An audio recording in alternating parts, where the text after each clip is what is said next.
বাকি সবজি সব বাজারে বেচে দেব। আচ্ছা, তাহলে এখন আসি। এই ধরুন আপনার বাকি টাকা।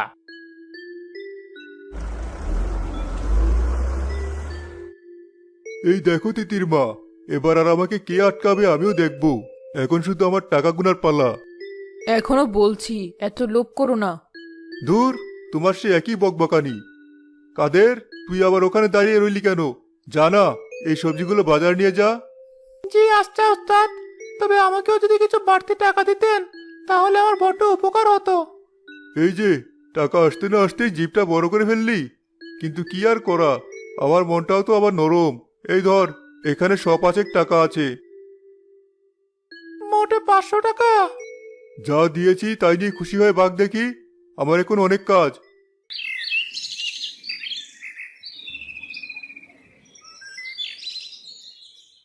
ওই যে ধর জসিমের চালাটাকে। আরে আরে, করো কি? করো কি মানে? তোমরা ডুবে ডুবে জল খাবে আর আমরা ধরতে এলে বোকা সাজবে? আমরা আবার কি করলাম? কি করলি জানিস না? 7 দিনে দ্বিগুণ সবজি একই জমিতে ফলালি কি করে শুনি? মানে এখন আনতে আনতে না করে ঝেড়ে কাজ দেখি, নইলে কিন্তু তোর ওস্তাদের আগে তোকে জেলে ঢোকাবো। কি হলো বল? সারদার সবজি খেয়ে গ্রামের লোকে মারা ধান্দা? কথা না বলে মারো দেখি বেটাকে, তারপর না হয় বেটার ওস্তাদকে ধরা যাবে। ওরে বাবা রে, আমি পালাই। ধরো ধরো বেটাকে, দেখো পালাতে না পারে।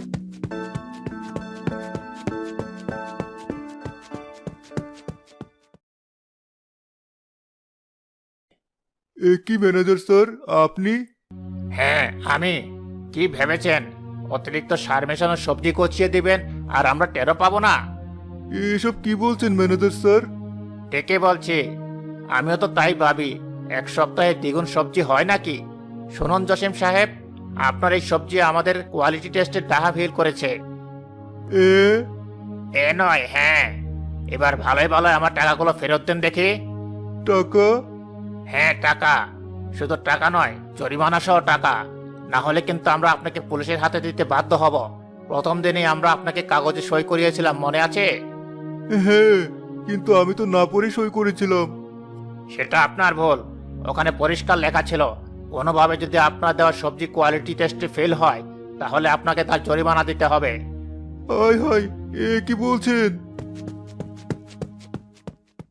বাঁচান ওস্তাদ, বাঁচান! অতিরিক্ত সার দেওয়া সবজি দেখে গ্রামের লোকেরা আমায় তাড়া করেছে। বলিস কি রে কাদের? দেখলে তো কি হলো, বেশি লোভ করে আজ কি সর্বনাশ হলো।